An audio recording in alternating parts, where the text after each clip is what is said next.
Welcome to the next episode of Decants with D.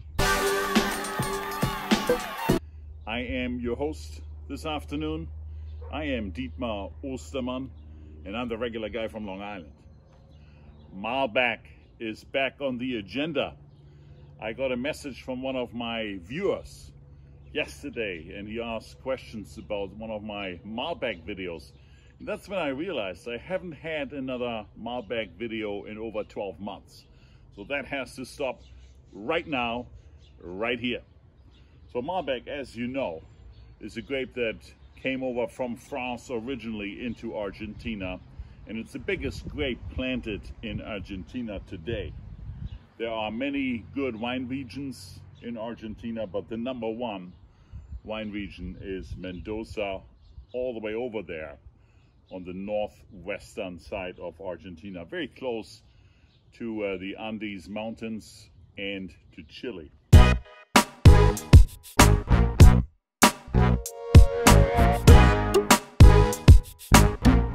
Mendoza is highly elevated, so these Malbec wines in Argentina have significant exposure to the sunlight, and that is why the wines are so good.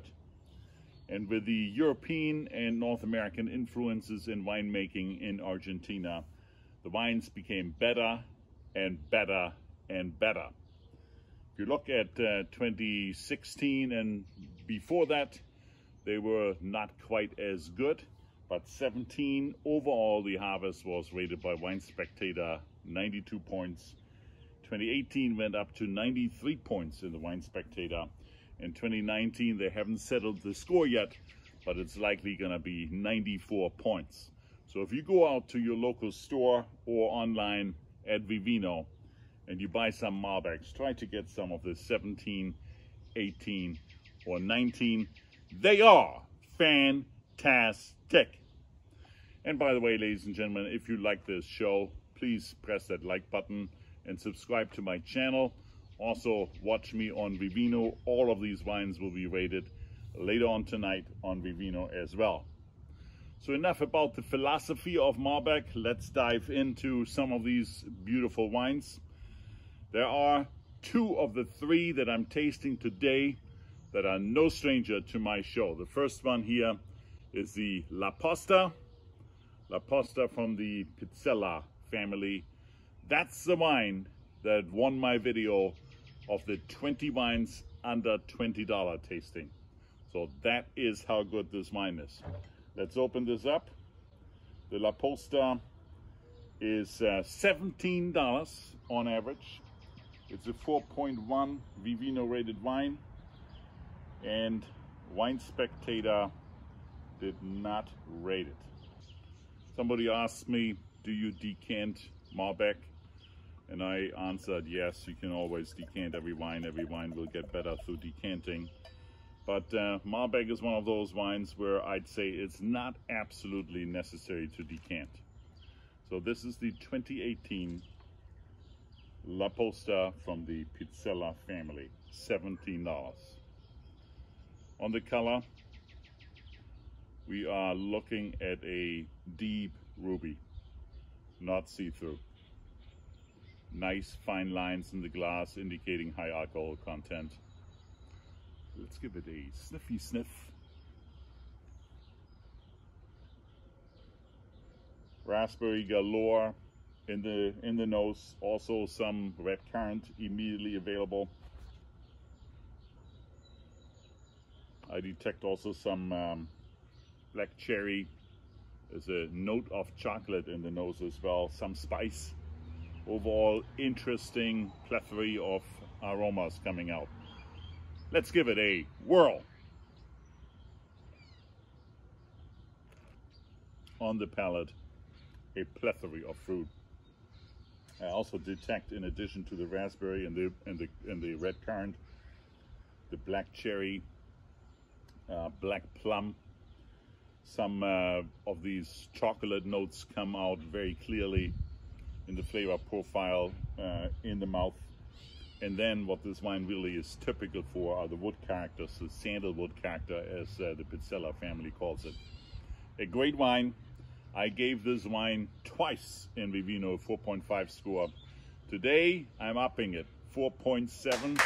This wine is it at $17. You're gonna have to buy a case of it. Try to get the 2018. I have not had the 19 yet. Okay, that brings us to wine number 2. Wine number 2 is new on my show, but it's a very, very famous wine, the Unanime. It's a favorite wine of respected wine rater James Suckling. In fact, this one he gave 93-point score. Some people say Suckling always inflates the scores a little bit, so 93 would be equivalent to a 93 of Suckling would be equivalent to maybe a 90, 91 of the Wine Spectator. But this one is the 2016 edition, so before the wines became better and better. Unanime from the Mascota Vineyards. Let's open this baby up. This wine retails for about $25 and no rating by the Wine Spectator, but Suckling 93 point. Cork pops right out. And ladies and gentlemen, I have with me here on this show, as in every show, my longtime friend and partner, Corky the Cork Owl.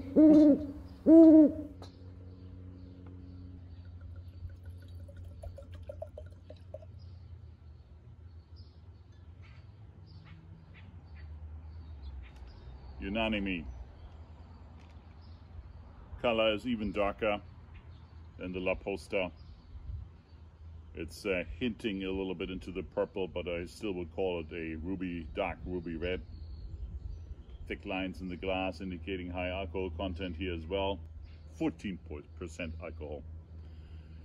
Let's give it a sniffy sniff.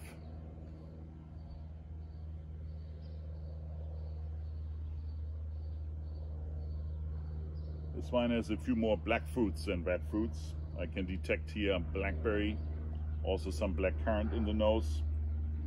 There's some cocoa, hints of cocoa, and an interesting spice. Let's give it a whirl. A full body, beautiful wine. In addition to the blackberry and black currant, I detect on the palate some blueberry, a little bit of plum notes as well. Some fine vanilla, possibly. Overall, a great effort. I give this wine a 4.2. Now, to the third contestant, winner of my last Malbec show, Enemigo, your enemy. And this is from Alejandro Vigil, the beautiful winemaker, in coordination with Adriana Catena from the famous Argentinian Catena wine family. A beautiful wine. I rated it twice 5.0 on Vivino.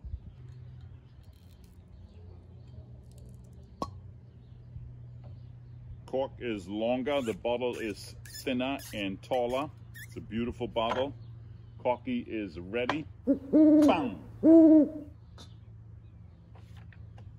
Okay, let's check out one of my favorite Argentinian Malbecs, Enemigo. Color, deep ruby, not see-through, a little bit lighter than the Unanime. Good looking wine. Let's give it a sniffy sniff.